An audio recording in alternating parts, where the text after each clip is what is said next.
One thing that is the most irritating when it comes to your own body is dandruff. And in case you are suffering from dandruff and you are looking for answers of how to get rid of it, well, I have something for you. I'm going to share with you things that I did and tried myself for the last 5 to 7 years and how I went from this to this. And honestly, I tested a lot of things on myself, whether it came to these marketed products or even suggestions by people, and I literally took them all down and I've tried it myself. And eventually, I've come to something that has really worked, and that is what I call the 353 method, which is exactly what I'm going to be sharing with you. And this 353 method is something that has worked longer than anything that I've tried. Now, when I was 16, that was the first time I ever faced and got this whole dandruff thing, which I didn't really know was called dandruff. And it kind of got very annoying and irritating, but then I realized that maybe it's because I'm hitting puberty, so there's a lot of hormonal changes, and which is why I'm facing all of this together. And then I went over the internet and tried to figure out what could help me with dandruff. And I took a lot of those suggestions, including products, and I tested and tried them. And most of them, even though they say that they're 100% going to remove dandruff, most of them don't really work. And even the ones that work just work for maybe a day or two as long as you keep using them. And if you stop using them, they again come back. I'm not going to tell you what is dandruff and how does it turn up and all those things. I'm just going to go straight into telling you that how to get rid of dandruff and the things that I've done to actually get rid of it. And the very first thing that I did, and it's going to sound very absurd, but it is just limiting my meals. Now, what I did was I firstly started to eat 3 to 4 meals a day. And between each meal, I made sure that I kept a gap of at least 5 to 6 hours between each meal. So, for example, let's say if I've eaten my breakfast like at 8 a.m., my lunch would be after 5 to 6 hours. So, like around 1 p.m. or around 2 p.m. would be my lunch, and then after 5 to 6 hours would be my dinner. But just in case I would want to have a fourth meal, I would make sure I have it around 4:35ish. But that is very rare. And also in all of these meals, I just made sure that I ate less overall. So the moment my stomach was around 80% full, I just made sure that I stopped eating. Now I'm sure you're wondering, like, how does eating less make a difference with dandruff, and what does it have to do with getting rid of dandruff? Well, firstly, when you eat too much or you keep constantly eating very often, you keep releasing insulin, which also can affect other hormones in the body, the way other hormones as well function.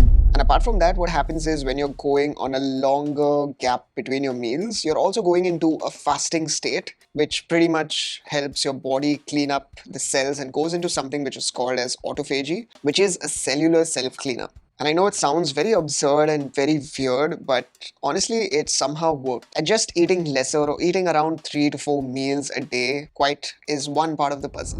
Now, the very next thing is reduce your sugar and refined carbohydrates. So what I did was I stayed away from any kind of desserts, any kind of sugary drinks, whether it's your pizza or any kind of refined carbohydrates like your potato chips and anything sort of that comes in very packaged items. I just tried and stayed away from it, and that too made a lot of difference. And majorly when I tried this, what I noticed is that a lot of my inflammation reduced. So many times I would have an inflamed scalp, and that reduced quite a lot. And the thing is that whenever you get inflammation of your scalp, it gets pretty itchy, and not just that, it also worsens that whole condition of dandruff. Also, one of the reasons why you should avoid sugar and refined carbohydrates is because the more you keep having them, your insulin will keep rising. And every time your insulin rises, it will impact the whole production of oils that are very important for your scalp. So your scalp normally has this very balanced ecosystem, but having too much of sugary foods will just kind of disrupt that whole thing, making not just your scalp more itchy, but because those oils are not being produced, it kind of gets even worse. So if you ever want to drink something, what I did was no matter what I felt like drinking, whether it was a Coke or even a Pepsi or a Sprite or any of those aerated drinks, I just stuck to water. And the closest I went to, if I wanted to really have something, was coconut water. But overall, what I would say is, as much as you can, just try and stay away from any sugars or refined carbohydrates. And if you want to have something to drink, then just stick to water. And the last thing in this is just make sure that you eat a lot of fruits and vegetables. So any meal that you have, just make sure that at least 80% of your bowl is either filled with fruits or with vegetables. So feel free to have them. And fruits and vegetables have literally almost everything. They have a lot of fiber, they have a lot of nutrients, your macronutrients, your micronutrients, they have a lot of antioxidants. Literally everything that you need is in that. So just try to make sure that whatever meal you eat, at least 70 to 80% of whatever you're eating should be around fruits and vegetables mainly. Also, try and avoid juices, because the problem with juices is that the moment you start juicing a fruit, it loses the fiber and then it just makes that juice into a simple sugar. So just try and avoid that as much as you can. Now, also with having a diet with a lot of fruits and vegetables, there are two things that I also majorly avoided was fried food and meat and processed food. So when it came to fried food, I just tried and avoided it as much as I could, and it did make a lot of difference. And the same goes with meat. Meat, in fact, made a bigger difference because meat causes a lot of inflammation because it's very acidic in nature. And the moment I stopped meat, my itchiness and the inflammation completely reduced, and that was pretty miraculous for me. But I would say that just try and stay away from all the street food which is very heavily over fried and fried, and even all your fried chicken and anything meat and even those processed meaty foods. And for me, it was quite difficult because sometimes I love a lot of the street food, but I think it's better to sacrifice all those foods than to literally, get stuck with itching your scalp almost all day. And if you still want to have them, then maybe just try and reduce them as much as you can. Now, the next are 5 things that have directly or indirectly worked pretty much every time. Now, one more thing when it came to getting rid of my dandruff is something that I did very religiously, and that is applying coconut oil. So what I would do is 15 minutes or half an hour before a shower, I would take some coconut oil and apply it using a brush comb, which would directly help me, reach through my scalp. And I would give myself a very light or a gentle massage, at least for around 10 to 15 minutes. Now, what coconut oil does is that it moisturizes your scalp, and with that, it also gives your hair a lot of protection, especially from the shampooing that you're going to be doing next. Now, as compared to many other oils that are there, which is your argan oil, your tea tree oil, your rosemary oil. Now, all of them are good, but coconut oil is something that I would always suggest because it is the only oil also scientifically proven to really work and really protect your hair and your scalp. So that is something that I would always vouch for. So you can use the other oils, but according to me and what I did was I ended up using coconut oil and it really worked. Now, also with coconut oil, you can try lemon juice or lime juice. So what you do is just squeeze around a lime or two into a small bowl and just take a cotton ball, and all you need to do is just dab or dip that cotton ball in the lime juice and apply it directly on your scalp. So you squeeze out all the juice directly out on your scalp, and do this just 15 minutes before you take a shower. Just try and avoid keeping it for too long, because when you keep it for too long, the entire hair becomes really hard. So it's very difficult to then take a shower or navigate through your hair. Or what you can do is you can just take coconut oil and mix your lime with it, and then use the cotton ball and do the very same thing. Now, the next is to try and use a very light shampoo. Now, when I say a very light shampoo, is that your shampoo should not be very harsh on your head. And the second thing is that it should have all the ingredients in it which are at least 90% natural. Now, the thing with most of these marketed anti-dandruff shampoos, what they do is they tell you that a shampoo is 100% natural and it will get rid of your dandruff, but when you read behind, all the ingredients literally have tons of chemicals which you cannot even pronounce. So try to go for a shampoo that firstly has a lot of natural ingredients there as compared to the very harsh, heavy, medicated ingredients that you read. So try to just avoid those, because before I used to use a very medicated shampoo, which technically should ideally be removing my dandruff, but most of these medicated shampoos just ended up making my scalp even worse.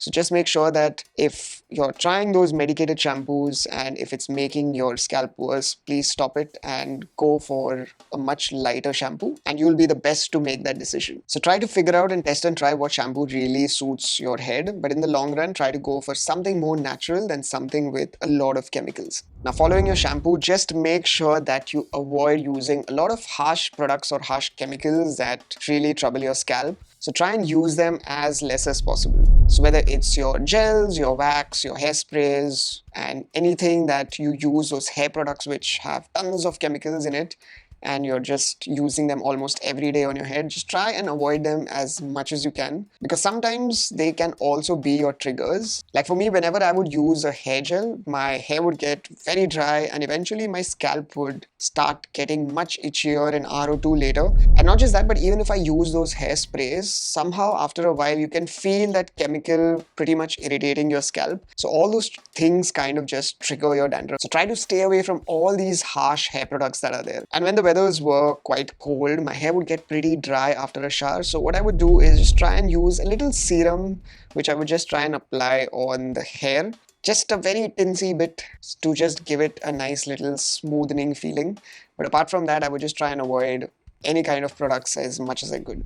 Now the next one, and it's going to sound very out of the blue, but try to get good amount of sun exposure. So your sun is not just important for your vitamin D, but also the sun is known to charge a lot of electrons in the body. And the best thing to do is just try and go maybe for your early morning, which is when the sun just rises, till it actually gets intense, which is around post 9 o'clock, or just try and go when the sun is setting. So at those times, just try and expose your face towards the sun where it can literally touch your face and skin. So I'm not telling you to stand in the sun when it's really at its intense time, but try and go and expose your skin at least 20 to 30 minutes of sun exposure per day. And it's really not very difficult to get that much. And lastly, we come to the last three. Now, the very first thing in this, which I think I tell in most of my videos, which is you have to manage stress. Because the moment you start stressing, the hormones in your body just go a bit haywire and they kind of have a lot of imbalances and your body's immune system drops down. You go into a fight and flight response and your stress hormone increases.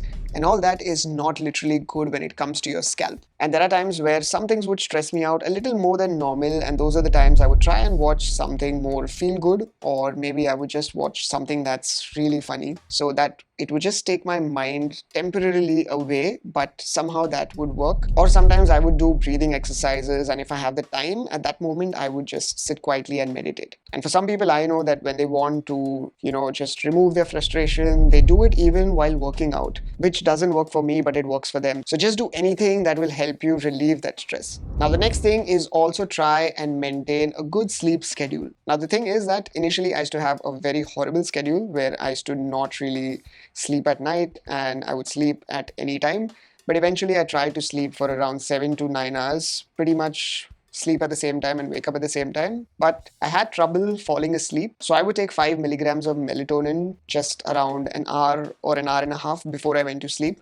So it would slowly just help me initially, and eventually then I got used to that whole sleeping pattern. But for people who have problems with sleeping, sometimes melatonin, if you just get it as a chewable or a tablet, just a small amount for a while would help you with your initial stage, and it really works. And eventually, once you get used to your sleeping pattern, well, nothing like it. So try to sleep for 7 to 9 hours and just make sure that you get good quality sleep. And the reason why sleep is really important is because your entire body kind of repairs at that time. So your body goes through multiple sleep cycles, and during those sleep cycles, a lot of major things in your body, whether it's your wounds, whether it's your tissues, anything, they all get repaired during that time. So even when it comes to your skin itself also gets repaired when you're sleeping. So try and make sure that you sleep, at the same time every time. Because the moment you keep disrupting or you keep changing your sleep cycles, a lot of your hormones keep fluctuating, and that eventually causes a lot of dandruff.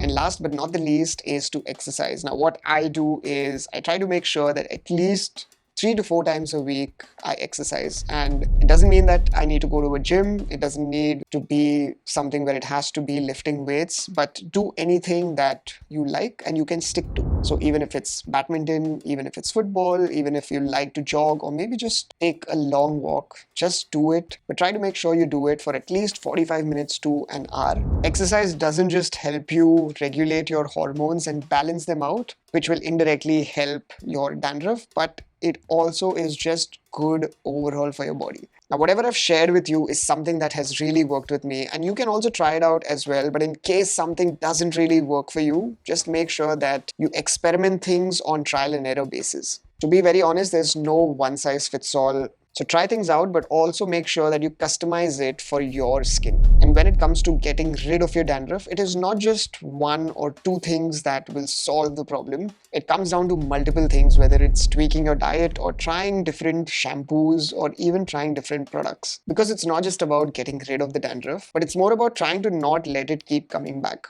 The main thing in all of this is just be patient, try, and be consistent. And if there is something that you have tried that has worked really well for your dandruff, just let me know in the comments. And until we meet again next, don't stress and be awesome.